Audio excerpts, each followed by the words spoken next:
Hello everyone, my name is Borbála Körmendy and I am a first-year ENT resident in Bajcsy-Zsilinszky Hospital. As you can see from my project list, I am mostly interested in outcomes of middle ear surgery, more specifically cholesteatoma surgery.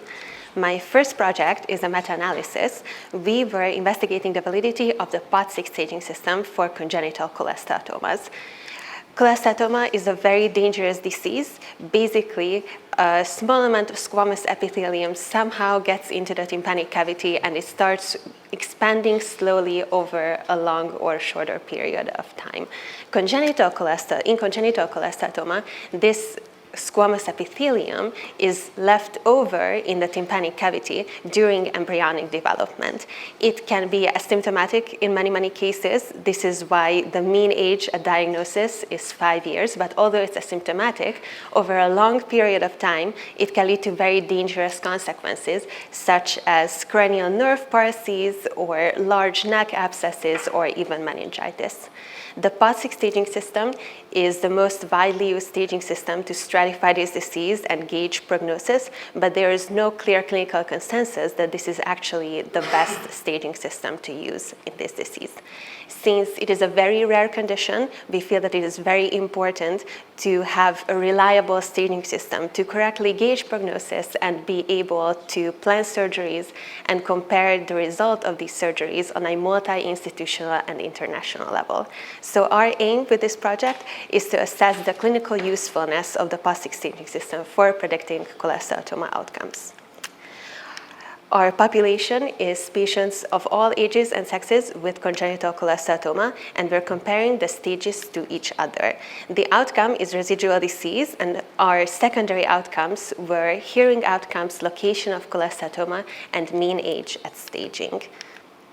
This was our search and selection process. We started with around 7,000 articles and we narrowed them down to 13 articles that we have included in the systematic review process, and there were 7 articles in the meta-analysis.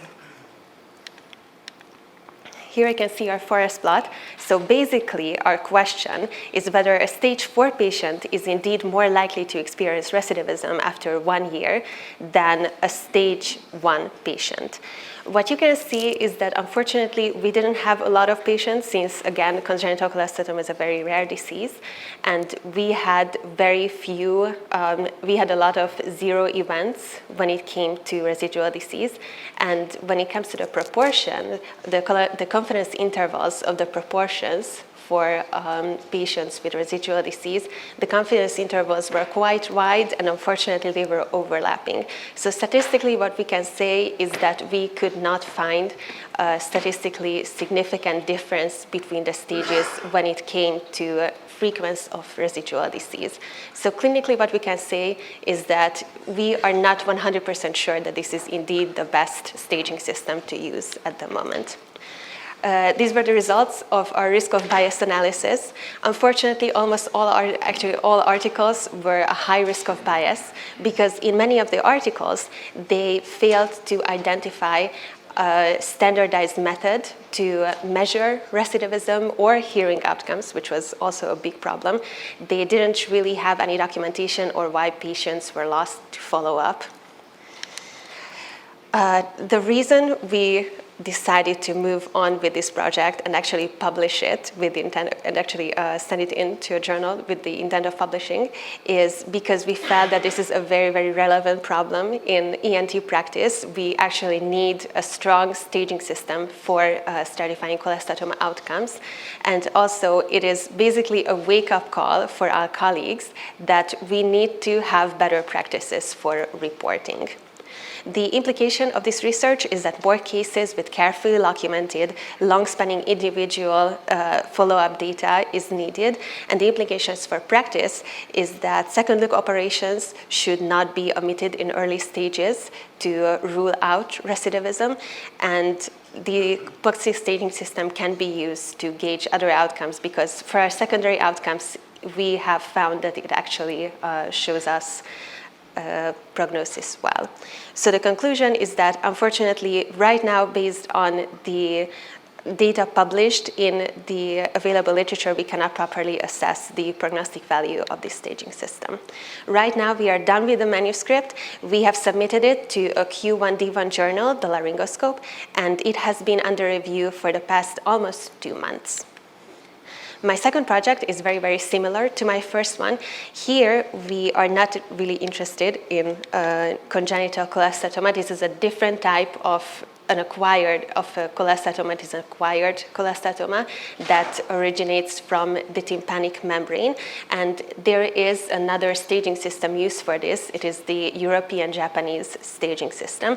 And we have the same problem. We don't really know whether it's the best one to use for this disease. Our population this time were all patients with cholesteatoma because the European-Japanese staging system can be used for congenital and acquired cholesteatoma as well. We were also comparing the stages to each other, and our outcome was again recidivism, and the secondary outcome was hearing improvement. Unfortunately, we had to pause this project indefinitely because we were in communication with the authors of our key articles about them sending us data, but unfortunately for the past couple of few months, despite frequent follow-up emails, we have failed to hear from them. So we are currently waiting for more data. My third project is the protocol of a multi-center study investigating the applicability of fat graft myringoplasty.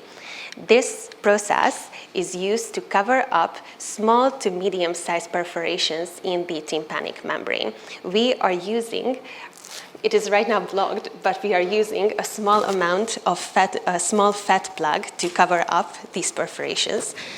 It is a very inexpensive and easy to learn quick method with limitless grafting material in the human body. And it has been proven effective for smaller perforations, but in this study, we would be looking at small to medium-sized perforations. And there's currently no guideline or recommendation for using this method, despite its really great applicability. It will be a multi-center study, and currently we are in the process of acquiring ethical approval for this. My last project is determining optimal length of follow-up after cholesteatoma surgery. Cholesteatoma has very high recidivism rates after even maybe a year or so. And the imaging method most frequently used for following up cholesteatoma patients is non-echoplanar diffusion weight imaging. The reason we like this so much is because if you look at the picture, on picture A, the same cholesteatoma patient was imaged using a CT scan, but if you look at picture B, where this non-echoplanar diffusion weight MRI was used, you can see that the cholesteatoma in their tympanic cavity basically lights up. So this is why this is such a great method for imaging cholesteatoma. And our aim is to determine optimal follow-up length after cholesteatoma surgery based on a model that simulates cholesteatoma growth patterns. Right now, we are in consultation with our statistician. They found the project to be feasible, and we are right now drafting our Prospero protocol, and we hope to finish this project by the end of the year. So thank you so much for your attention. I'm waiting for your questions.